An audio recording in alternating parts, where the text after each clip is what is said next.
পরকীয়া হচ্ছে একটা ক্যান্সার, এটা জিনগত সমস্যা, ব্লাডে থাকে নোংরামি, ব্লাডে? একদম একদম, আমি বাইক অন ক্যামেরায় বলছি, ব্লাডে থাকে নোংরামি। কারণ চিটিং হচ্ছে চয়েস। চিটিংটা যে তুমি করছো, তুমি তোমার বউকে ঠকাচ্ছ বা কেউ কারোর হাজবেন্ডকে ঠকাচ্ছে, সে পারে না তাকে অ্যাভয়েড করতে। SMS করলে আমি রিড করবো না, দেখা করতে বললে আমি দেখা করবো না, তাকে আমি অ্যাভয়েড করতেই পারি। তুমি ইচ্ছা করে তার SMS এ রিপ্লাই দিচ্ছ, তুমি দেখা করছো, তার সঙ্গে ডেটিং এ যাচ্ছ, তার মধ্যে তুমি জেনে শুনে তুমি তাকে চিট করছো।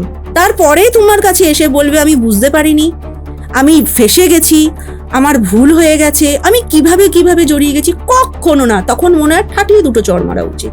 কারণ এগুলো এক্সকিউজ, এই যে নোংরামিটা করেছে এটা থেকে বেরিয়ে আসার জন্য, সেই মেয়েটাকে বা সেই ছেলেটাকে বোকা বানানোর জন্য এই কথাগুলো বলছে। কিন্তু এই যে তুমি কথাটা বলছো, এটা তো অনেকেরই গায়ে লাগবে। যাদের লাগবে তাহলে তাদের তুমি ভেবে নেবে, তারা 100% অন্য কারোর সাথে রিলেশনে আছে।